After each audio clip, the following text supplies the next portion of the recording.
这是一台12吨的红外压电机，这是两款模式，一款是常用的红外不退模的，这是一款红外退模的。我们给大家演示一下，做采样啊，有什么区别啊？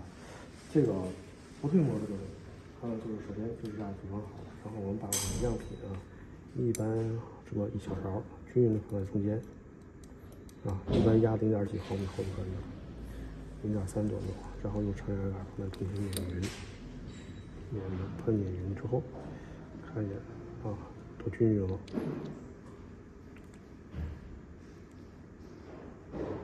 靠均匀了。然后我们再放在压变机上，这压变机放在中间位置。一般的红外压变机模具都达到6吨到8吨，达到中间就可以了。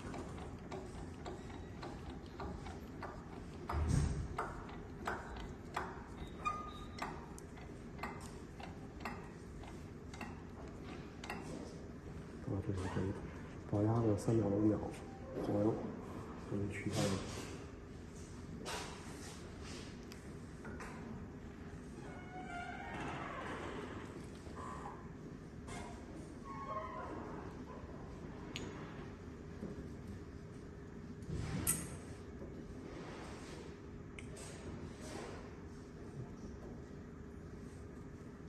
这个就是样品夹，然后把它放在这里，是样品夹，然后直接插在这黄油壶上，啊，这中间就是我们压制好的样品啊，这就有样品铺好了。行，这就是红外不退模的，然后这是退模的，我们演示一下退模是怎么操作。退模呢，用垫片操作，这是一个垫片，先把这个垫片放在中间，然后将一勺样品放进去。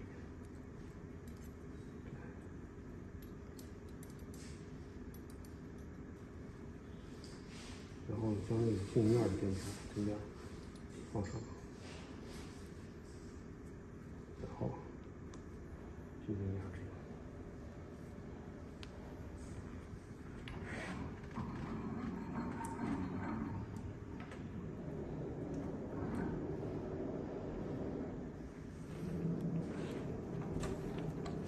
就是这样。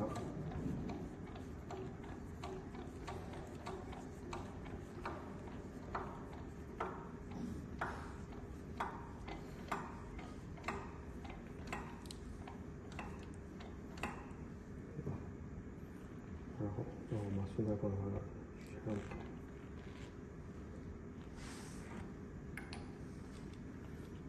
这样反向取下，放下来，搁在床上。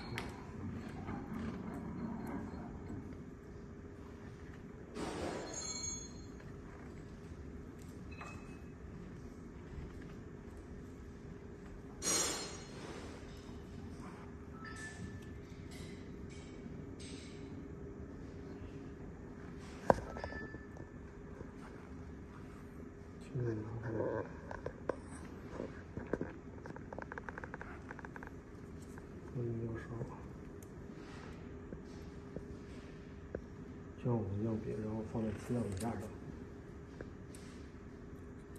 这是个次样品架，然后吸上我们的磁铁，组装好，然后这样放在黄光平台进行检测，这就是这个不退模、退模的这两种结构。好的。